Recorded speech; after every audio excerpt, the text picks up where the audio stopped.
The doctrine of pre-tribulation rapture emerged in the 18th century. It was first propagated by a British minister named John Nelson Darby. His teachings suggested that Christians will be raptured or taken up to heaven before the 7-year tribulation period prophesied in the biblical book of Revelation. This period, according to the prophecy, will be a time of great suffering and divine judgments.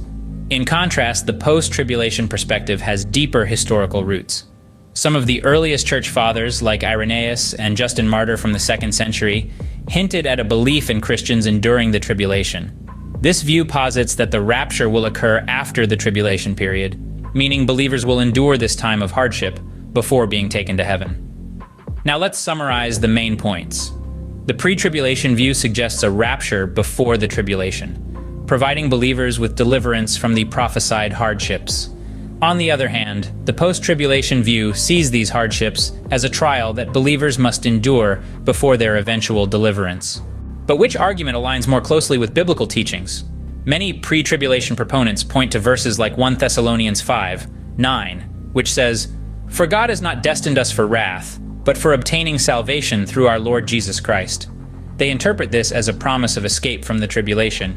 However, post-tribulationists counter this with verses like Matthew 24:29-31, where Jesus speaks of the elect being gathered immediately after the tribulation. They argue this indicates believers will experience the tribulation before the rapture. But what about dreams, visions, and prophecies? Both camps have claimed prophetic insights supporting their views.